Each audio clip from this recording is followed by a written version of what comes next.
Hello, my amazing friends. Today, I have something truly special for you. Listen carefully because this story will change the way you think, speak, and feel about English. He is the finest psychologist the world has ever produced. He understood the human heart like no one else. You must have heard about Romeo and Juliet, Hamlet, Macbeth, and Othello. These are not just stories, they are mirrors of life, love, power, betrayal, ambition, everything that makes us human, he captured in his words. His influence is so great that English itself would not be the same without him. Many words, phrases, and ideas we use today came from his brilliant mind.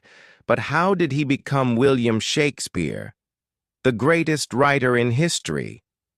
He was not born into a rich or powerful family. He did not go to a grand university. Yet he became the most famous name in literature. So, if you are learning English today, if you struggle with words, if you wonder how to express yourself, this story is for you. Because Shakespeare himself started as an ordinary boy, just like anyone else. This is a story of struggle, passion, and unstoppable creativity. So, sit back, listen carefully, and enjoy. This will not only improve your English listening skills, but also fill you with inspiration. It was a cold April day in the year 1564. In a small English town called Stratford-upon-Avon, a baby boy was born. His parents, John and Mary Shakespeare, held him close, never knowing that their son would one day change the world. His name was William Shakespeare. Stratford-upon-Avon was not a big city. It was a quiet town with narrow streets, wooden houses, and a river flowing gently through it. People lived simple lives, working as farmers, traders, and craftsmen. William's father, John Shakespeare, was a glove maker. He made fine leather gloves and sold them in the town market. He was a hard-working man, respected in the community.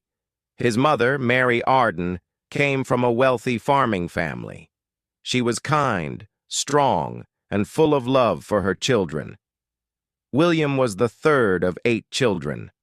The house was always noisy with laughter, chatter, and the sounds of daily life. But William was different. He was curious. He observed everything. He listened to how people spoke, how they laughed, how they cried. He didn't know it yet, but this curiosity would one day make him the greatest playwright of all time. In those days, there were no televisions, no phones, no internet. People entertained themselves with stories. Traveling actors would come to town and perform plays in the streets. Young William would watch in amazement, his eyes wide with excitement. He loved listening to old legends, folk tales, and heroic stories from history. Each story made his imagination stronger. At the age of 7, William started school. The school was a small, simple building with wooden benches and a strict teacher. But what he learned there would shape his destiny. He studied Latin, history, poetry, and literature. Latin was the language of scholars, and young William became quite good at it. He read the great stories of ancient Rome and Greece.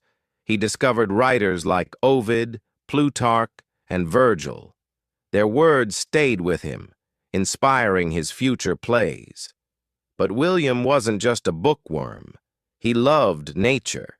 He would walk through the green fields, watch the river, and listen to the sounds of birds.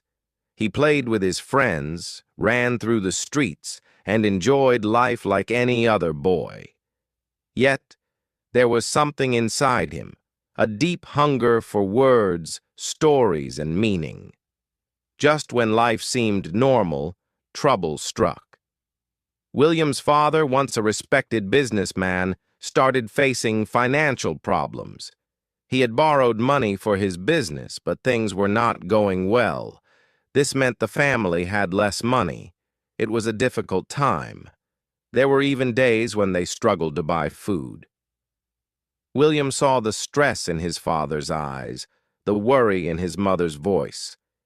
He knew that life was uncertain, but instead of feeling hopeless, he observed everything. He felt every emotion deeply. He learned that life is full of ups and downs, something he would later write about in his plays. Even as a child, William had a special way with words. He would make up little poems and rhymes. He loved to act, to play roles, to entertain his friends with stories. But no one in Stratford-upon-Avon knew that this young boy would one day write the most famous plays in the world, for now he was just William, the boy with big dreams. But those dreams were about to take him far, very far. William Shakespeare was growing up fast. By the time he turned 14, he had already read many books, listened to hundreds of stories, and watched traveling actors perform in his small town. But life was not easy. His father's financial troubles were getting worse. The once respected businessman was now struggling to pay debts. His family, which had lived in comfort, was now facing tough times.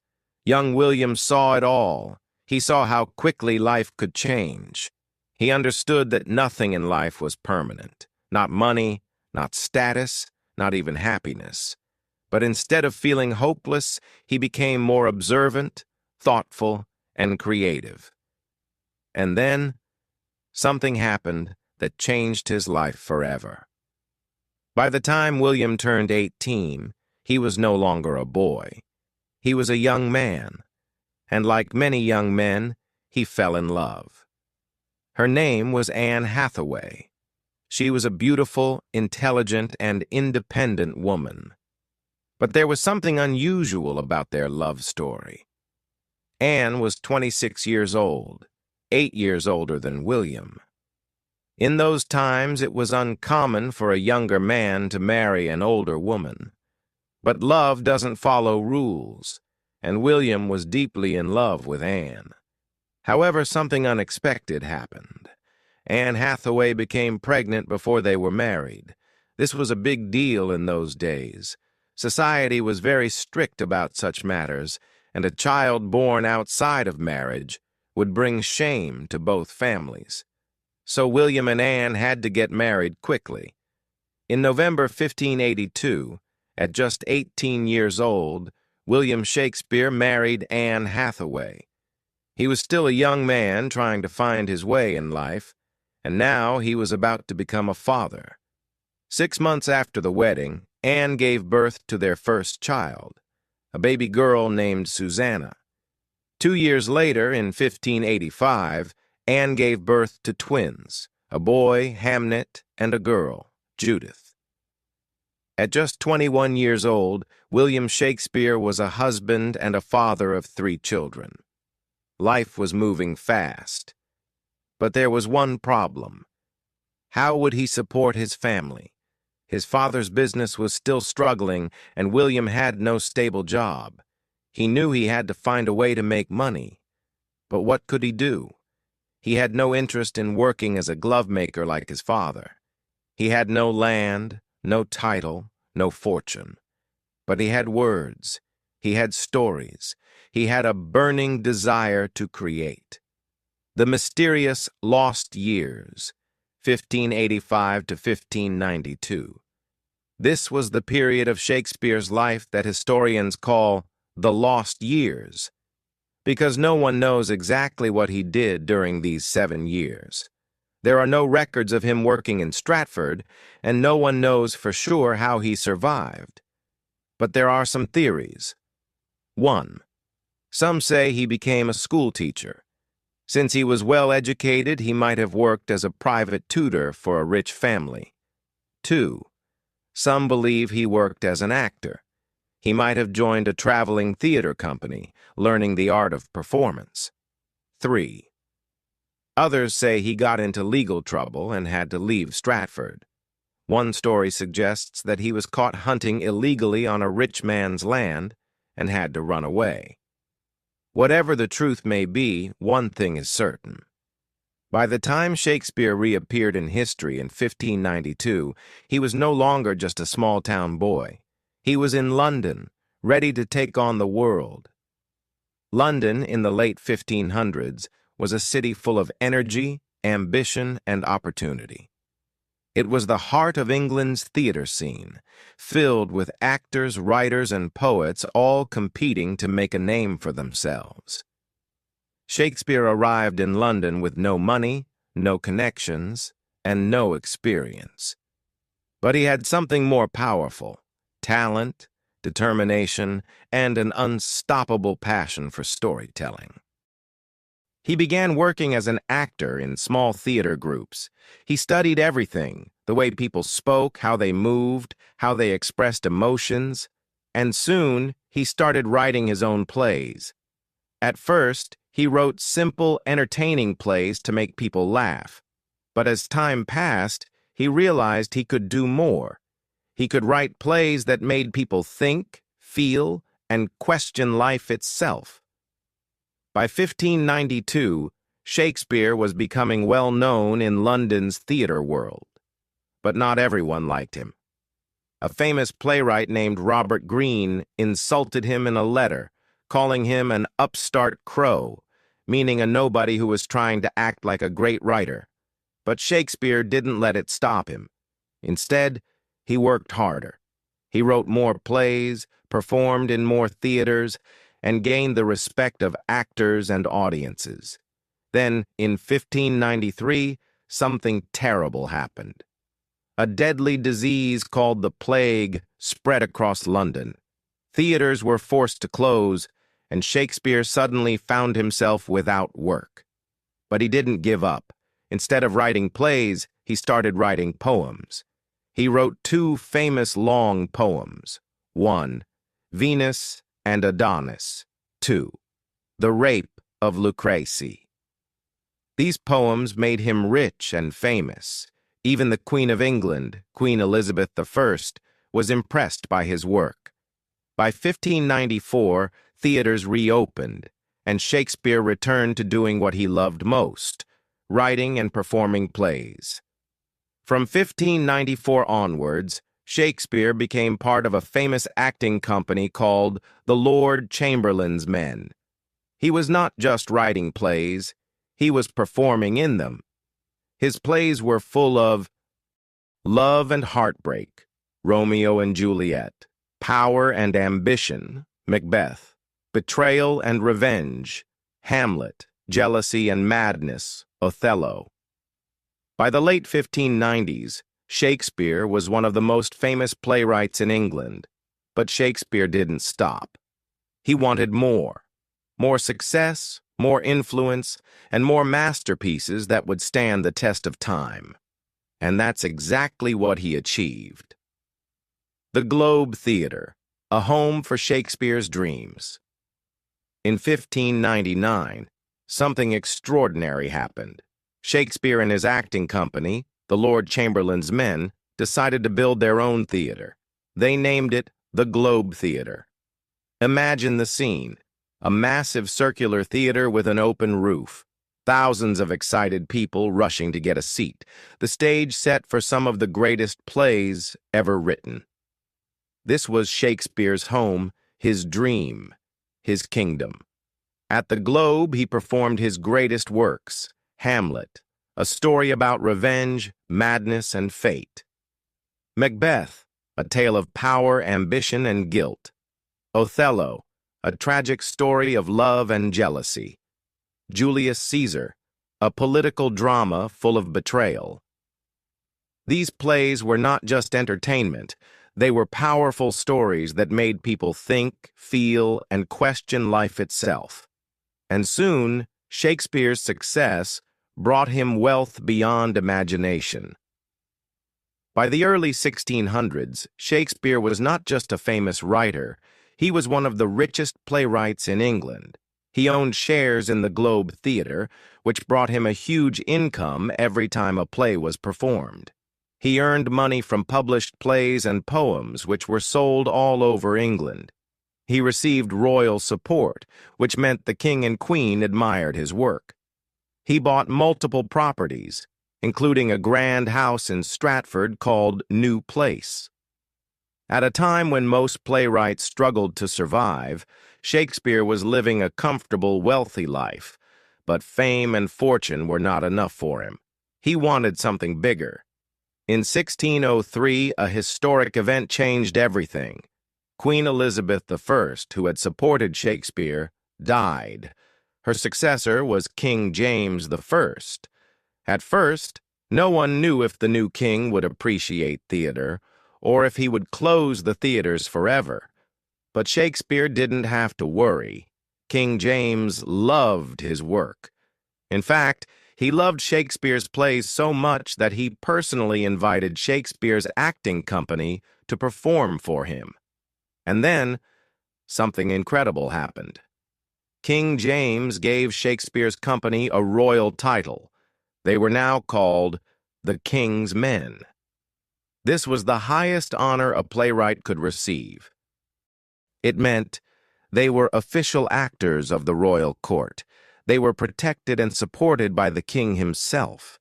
They would perform in front of the most powerful people in England. Shakespeare had gone from being a glovemaker's son to the most celebrated playwright in England's history. Between 1603 and 1611, Shakespeare wrote some of his most famous and deepest plays. These were not just stories, they were reflections of life, power, love, and loss. King Lear, a heartbreaking story of a father's betrayal. Macbeth, the dark tale of ambition and destruction. The Tempest, a magical story of forgiveness and new beginnings. His writing became darker, more emotional, and deeply philosophical. Because Shakespeare was changing, he was growing older. He had seen fame, fortune, betrayal, and loss. His plays became more personal, and his characters felt more real than ever before. By 1611, Shakespeare had achieved everything he had ever dreamed of. He was famous, he was rich, he was respected by kings and nobles. William Shakespeare had lived a life beyond imagination. He had gone from a small-town boy in Stratford to the most famous playwright in history. He had written tragedies, comedies, and histories that changed the way people thought about life, love, power, and fate. He had performed for kings and queens and became one of the richest and most respected men of his time. In 1613, Shakespeare made a decision that surprised everyone. He retired. For years, he had lived in London, writing, acting, and directing plays. But deep inside, he missed home. He missed the quiet streets of Stratford. He missed the green fields and rivers. And most of all, he missed his family. So, he packed his things and returned to New Place, his grand house in Stratford. Here, he planned to spend the rest of his life in peace. He would wake up early in the morning and walk around his gardens, enjoying the beauty of nature. He would sit by the fireplace, reading books and thinking about the life he had lived. He would spend time with his daughters, Susanna and Judith, talking about life, love, and the future. Sometimes visitors from London would come to see him, asking for his advice on plays and poetry. But even though he had retired, his mind was still full of stories. People say that even in his final years, he would sit for hours, lost in his thoughts, whispering words of poetry to himself. In 1616, something unexpected happened. One day, Shakespeare attended a dinner party with his friends. It was a joyful evening. Laughter, wine, and conversation filled the room. But soon after, Shakespeare fell ill. Some say it was a fever. Some say it was a disease caught from the cold weather. No one knows for sure.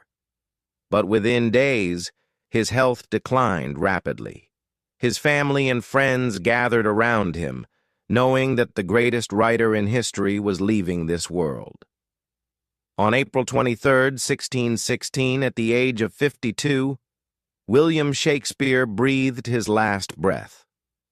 The world had lost a genius, but his words would never die. Before his death, Shakespeare wrote a few lines that would be his final words to the world. He knew that after his death, people might move his body from his grave. So he wrote an epitaph, a short poem warning anyone who tried to disturb his rest.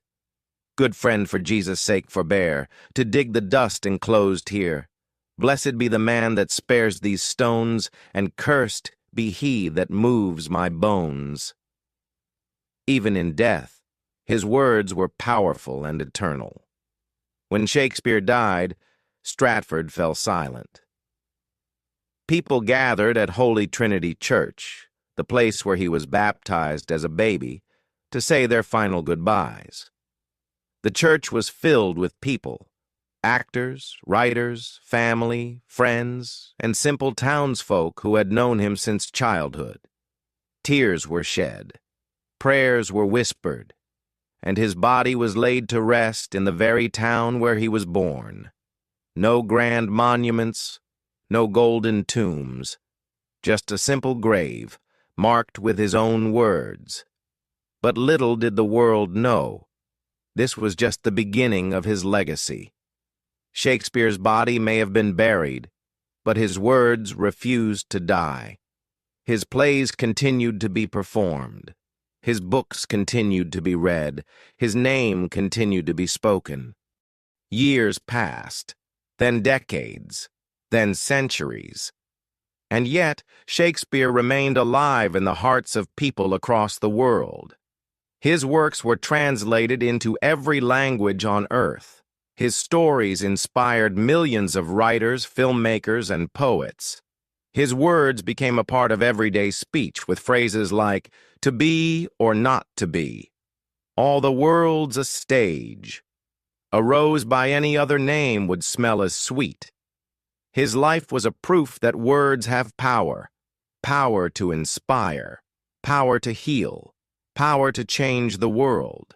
Even today, over 400 years later, Shakespeare is still everywhere. His plays are performed in theaters across the world. His books are studied in schools and universities. His words appear in movies, songs, and speeches, because Shakespeare understood human nature better than anyone else. He wrote about love, betrayal, ambition, jealousy, fate, and dreams, things that every human being can relate to. He showed us that love can be beautiful, but also tragic. Romeo and Juliet. Power can corrupt even the strongest hearts. Macbeth. Betrayal can come from those closest to us. Julius Caesar. Life is full of uncertainty and mystery. Hamlet. His stories remind us who we are and who we can become. If Shakespeare were alive today, he would have one message for you. Dream big. Tell your story. Never stop believing in yourself. Because he was just a small-town boy from Stratford who dared to dream beyond the ordinary. And today, his name is written in history forever. William Shakespeare's life may have ended, but his story will never end. And now, it is in your hands. His words are yours to read, to learn, and to share with the world. My amazing friends, you have a dream, right? Maybe you want to be a writer, an actor, a speaker, a leader, a creator, someone who leaves a mark on this world. But sometimes fear stops you. People doubt you. You feel like giving up. Let me tell you something powerful today. William Shakespeare was just like you. He was born in a small town.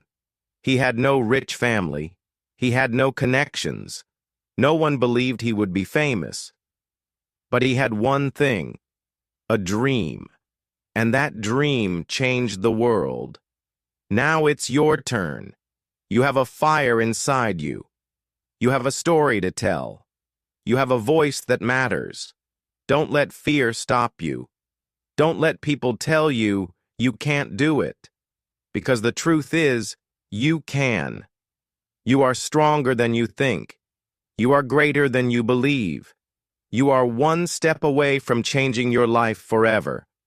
So, my friends, never stop chasing your dream. Start today. Work hard. Never give up. And one day, just like Shakespeare, your name will be remembered. Now, if this story inspired you even a little bit, then like this video so I know you felt the power of this message. Comment below. Tell me what's your dream. Let's inspire each other. Subscribe and hit the bell icon because we are on a journey of learning, growing, and becoming unstoppable together. My amazing friends, your future is waiting for you. Go and make history. And always remember, it is not in the stars to hold our destiny, but in ourselves. William Shakespeare. And maybe, just maybe, you are the next great storyteller the world is waiting for. See you in the next video. Stay inspired. Stay unstoppable.